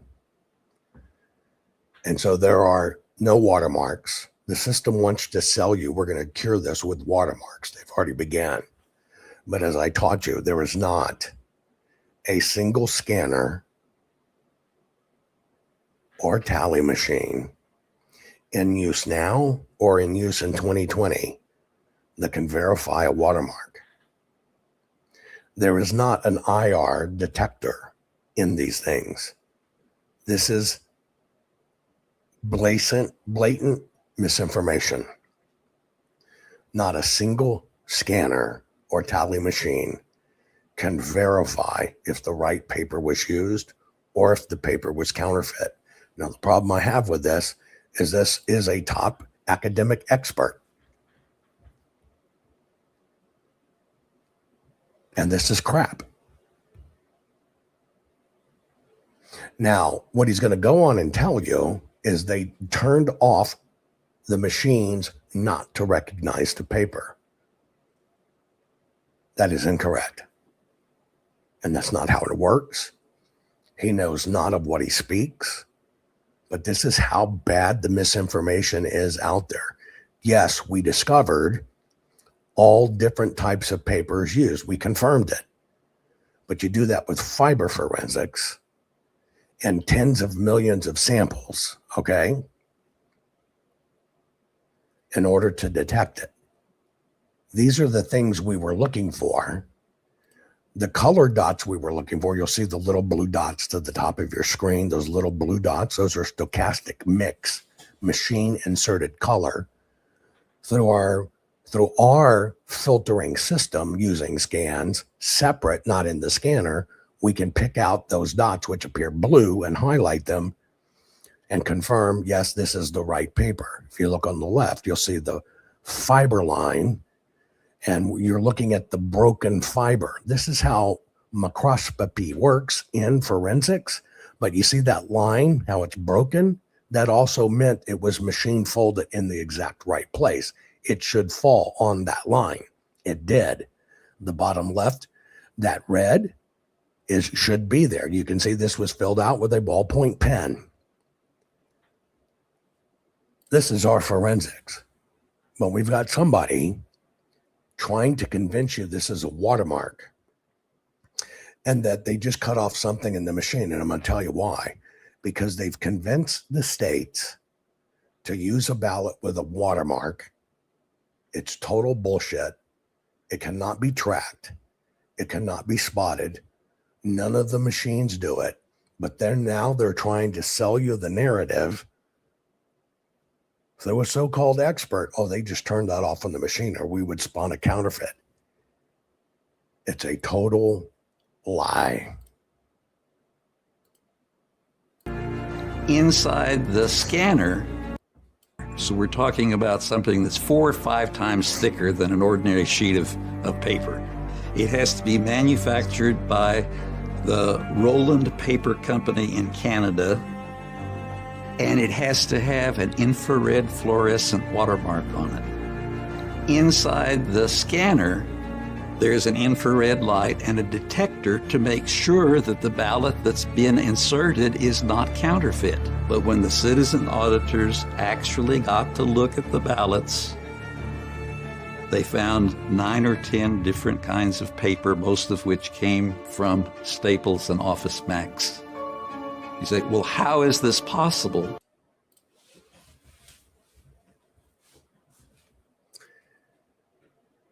The grift politically with watermarked ballots is instead of using a 2-cent ballot, they're going to go to a $1 ballot. And it's printed with a currency grade IR watermark in it. The lawmakers, of their own admission, are earning options and fees per ballot used.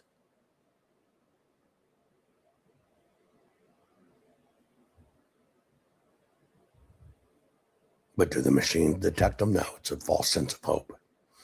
Everything this expert told you is bullshit. He told you, he said in there, well, the paper came from Staples, the paper came from Office Max. He's only regurgitating our training cycle. Let me tell you how this works. In order for us to see the grades of the paper underneath, now you see we can see 2 grades of paper here. Top left, I can see fiber grade. Top right, we're looking at it through a filter to see the textures and we're looking at the edges. Bottom left, I'm seeing the printal grade. You can see it by looking at the letters. We're looking at how does the paper hold the color.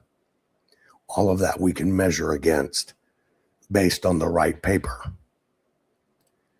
In order to do this, here's how we had to train our systems. People in Arizona that got extra ballots that held on to them. We got those. So we know this is an official ballot, supposedly mailed in. You take those ballots, okay? You basically have this big piece of ballot paper and you start snapping forensic photographs, basically in the size of a postage stamp.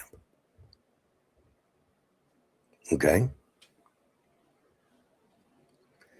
And you do the front and the back of the ballot. Then you change the scale and the lumosity.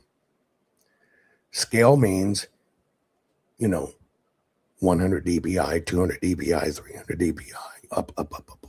That's increasing the scale of dots per inch. But at the same time, you've got to repeat it again. So you take thousands of photos of a singular authentic ballot. You do multiple ballots. So we had, I think, 50 of them. So you got thousands of photos of an authentic ballot. You do it 50 times over. So now you got hundreds of thousands of photos of the real thing.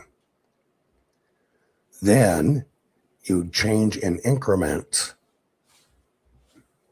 the density of the pixel. You go up, up, up, up, up, up, up, up, up, up. So now you have grades and levels. And so if we were looking at 100 DPI, this is what it'll look like. If we're looking at 5,000 DPI, this is what it should look at. And that becomes a standard. Then you change the light source. Light source. Direct light. 1 o'clock, 2 o'clock, 3 o'clock. Get it? You see how the light's changing on my face? See this here? See that? Nothing's perfect in any examination. So we have to account for every possible human interaction. So now you take your lights and you duplicate them. So you have 100 different angles of light, from no light, meaning native snap, to lit well. Now you got to repeat every photograph over at every DPI density. And then you've got 100 different light. So now you've repeated that 100 times over. Then, okay, you take those ballots you have that are authentic. We were able to get extras. We took men, women, and children of all ages, of all dexterities, and we gave them writing instruments. We decided the writing instrument based upon what the market data told us, the most common pens in use at a civilian level and in use at the government office level. In other words, what does Maricopa order? And we begin to take people, left-handers, right-handers, old people, people with Parkinson's, and they start voting the ovals.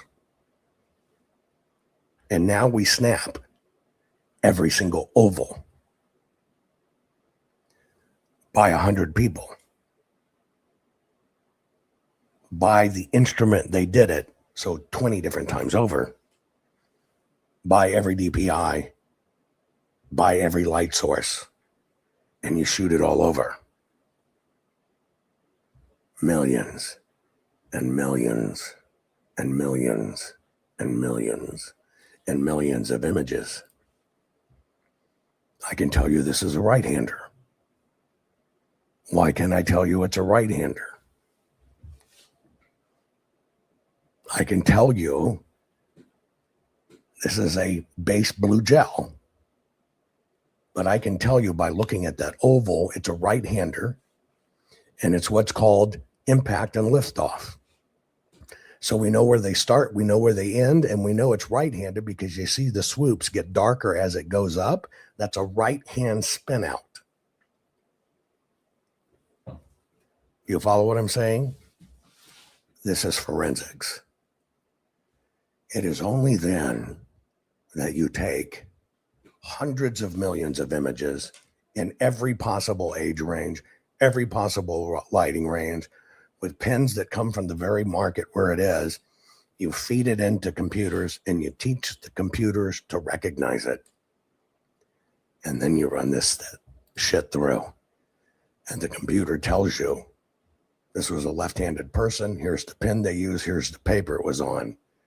And what we found is some of these paper, although they had to be large size orders, was just a generic bullshit paper. The same kind of paper you could buy at Staples in oversized. You could buy it if somebody wanted to manufacture ballots. They get oversized paper, they cut it down, they print the ballots, they vote them, they run them into the systems. Yeah, you see how you have darker on the left at this oval? Let me see, I haven't done this in a while, but, well, I don't want to get there. You go back. But this is how you train systems to do this and to catch this stuff. And so here you have an expert that's on the stand. that has no idea what he's talking about. But what's really going on is they're trying to convince you these are watermarks and the machines can see them if somebody doesn't manipulate the software. And it's a bullshit lie. There's an infrared light and a detector to make sure that the ballot that's been inserted is not counterfeit. But when the citizen auditors actually 100% bullshit. But if you understand it in the concept that they're going to placate you and the system wants to move to watermarks, they're now trying to seed you. Oh, well, the machines can really catch it. Somebody just switched it off.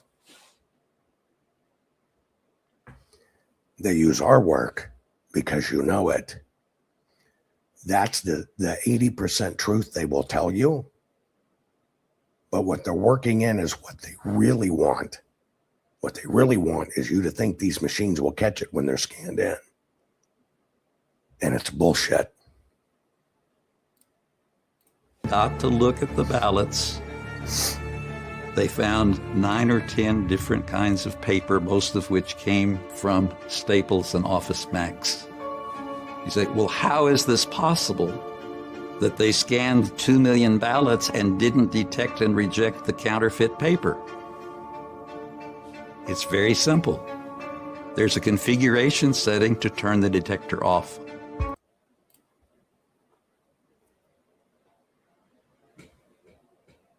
Bullshit.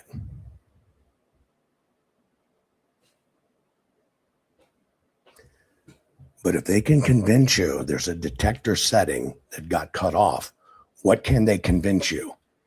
It's the machines.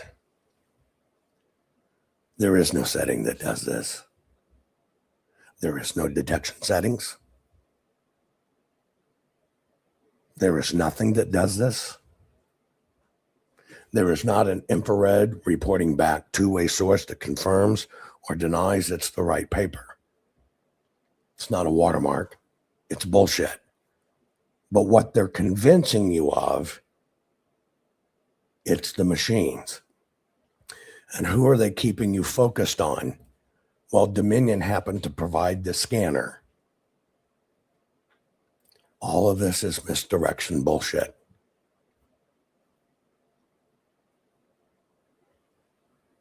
I mean, think about how sophisticated this is. I'm only covering a 2-minute video, folks. I'm telling you the facts. I'm showing you how it's done. I've taught on this for years. The reason you're seeing this con come back up is they're trying to convince you. This is Mike Lindell's expert. This is Mike Lindell's team. These are the guys that get funded to do these documentaries, both Mike Lindell and Patrick Byrne, but this information is incorrect.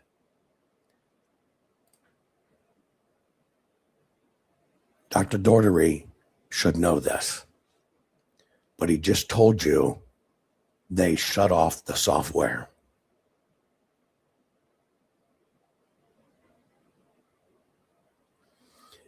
Now, let me tell you why they do that.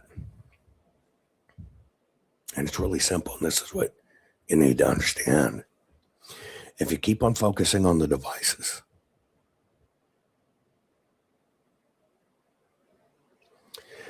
they are subject to the Help America Vote Act and the Election Assistance Commission rules, which are all voluntary. They're going to want to try to convince you Venezuela and all these guys did it.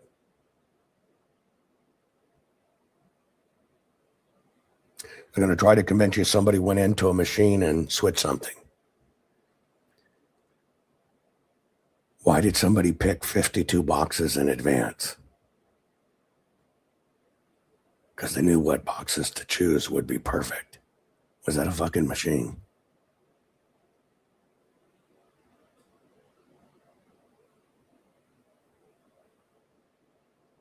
Nothing was wrong with those 52 boxes. The the 1600 plus were wrong. Was that a fucking machine in the back room doing that shit?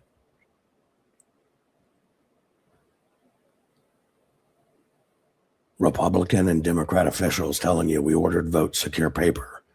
Use Sharpies. Ballpoint pens will mess up the machines. You got to use Sharpies. Was that a machine? No, it was election officials. It was bullshit. Was this a machine that changed the nature of the paper? No. Were the machines still running a fucking month later to add in 118,019 votes? No. So what was the real issue? And I'll tell you what the real issue is. The real issue is they need you to keep away from the fact that our election systems are broken and it's federal racketeering. And that's why Kamala went from 68 million votes to now she's over 75 million. Have the machines been running for over a year? No, it's all a grift. By the way, remember they told you got to use Sharpies? By the way, that was on election day ballots. Just those few ballots on election day. Let's just call it 130,000 ballots. Those 130,000 ballots, in the machine's eyes, looking at it from a scan, had 2.1 million extra votes on them. Do you understand what I'm telling you when I say this? The ballots, the bleed was so bad, and the machines see the bleeds, okay? They see through them. They see all of the bleeds. The machine thinks they're votes, okay? The machine thinks they're votes. And it basically says somebody doodled all over this ballot. Well, when it goes into the machine, they said, yeah, it didn't mean your vote wasn't counted. They're able to temporarily suspend it. Why do they need to temporarily suspend it? Because if they can suspend it, they know what the vote needs to make it win. So why did they have all of these ballots run in a month after the election? Well, it's one of those anomalies. Remember, like 52 boxes were perfect and 1,600 weren't? What if we just looked at the ballots that were affected by Sharpies? If we just looked at those, forget 2 million ballots. Let's just look at just this one little section. Can we find any other common denominators? Yeah. You can basically find that those ballots, every single one of them were modified. Every single one of them are missing the original photograph of the ballot. They can't prove it ever existed. Every one of them were zoomed and changed up. Every one of them had the headers removed. Every one of them are election day ballots. Every one of them were affected by the Sharpies. And therefore they made them say what they needed, and they ran them in a month later. And by the way, even after they ran them in a month later, even though they certified it November 30th, they still fucking missed the number. And that's forensics. And the con is on again. I'll play the rest of this bullshit.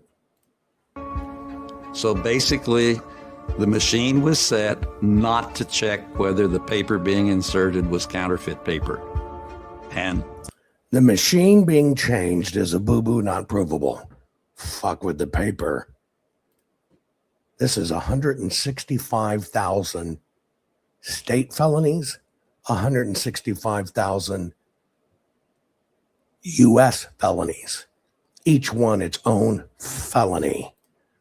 But if you can blame it on the machine, it's just a boo-boo from an unknown source from somewhere around the world. You can count counterfeit ballots as many times as you want and get the same numbers. But that doesn't mean that they were legitimate ballots, because they weren't. And this is how it works. And this is what they do. I'll take 70, 75, 80% truth, play it back to you because you know you've heard it. But they'll change how it was really done because they need you to focus on the one thing they can't enforce, and that's the machines and the word fraud. And they want to force you on Dominion because Dominion's been paid billions to take the heat, and they're laughing all the way to the fucking bank. But if you look at the paper, and the paper tells you the truth. And they're doing this under the radar, folks. And I'm worried that they brought Kamal up to 75 plus million. They're going to steal the midterms. It's the con. And this is why you are the only one that can fix it. They need to know the truth. This is why we need your help. They want the evidence to go away, but this is the only evidence in the world that can show you exactly how it happened, so we can put an end to this and make sure we fix our elections. Please, folks, share this program. But I'm telling you, we need your help. This election goes to way. All you've got is this bullshit left. And this is the con. Love you all. Share this program.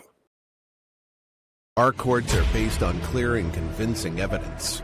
Want convictions? Want justice? For what happened in the 2020 election? Then we need your help. Not fixing 2020 will damn our nation forever. The decision you make in the next few moments could decide whether we ever get our elections fixed or not. Here's why. Trump campaign and allies filed 64 different lawsuits. They all went down in flames.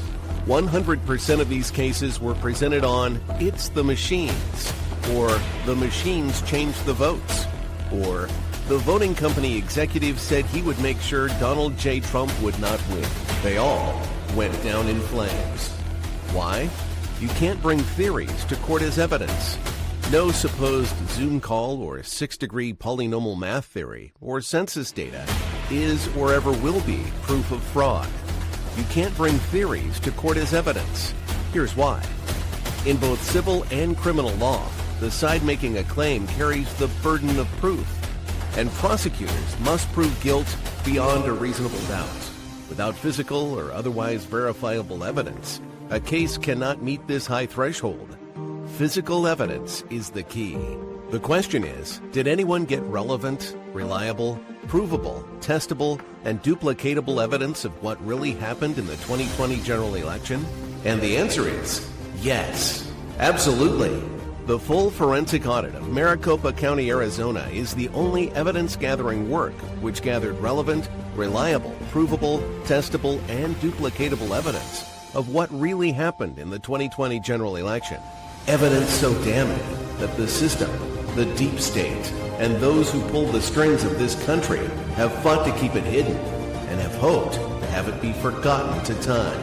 Almost $3 million invested in time, funds, and efforts to unlock that which the system wanted hidden. But now, that evidence is in danger of being lost forever. So if you want what happened in the 2020 election fixed, then we need your help. Please donate to protect and secure this historic evidence. With the 2026 midterms coming up, the system is going to try to lame duck President Trump and then most likely introduce new impeachment proceedings. This is the evidence which will help win the war which is surely to come. We need to keep Maricopa County full forensic investigation and archive secure and ongoing. So if you want what happened in the 2020 election fixed, then we need your help. Please donate to protect and secure this historic evidence. We need your help securing the full forensic audit archives. Don't allow the only testable, objective, and reliable 2020 election evidence fall into obscurity. Millions were spent on getting it documented and tested. This is historic evidence. Not fixing 2020 will damn our nation forever. The historic Maricopa County full forensic audit effort processed 20,895,610 digital and forensic images of varying formats. resulted in 208 million individual evidence-proof files. The system processed over 58 billion forensic measurements, resulting in over 2 trillion individual base computations. No hopium, no hype, just hardcore forensic evidence. Please make sure the Maricopa County Full Forensic Audit Archives survive. Donate now. So if you want what happened in the 2020 election fixed, then please donate to protect and secure this historic evidence. We can't do it without you. We need you. America needs you. Our future needs you. Please donate now. Not fixing 2020 will damn our nation forever. Please donate now.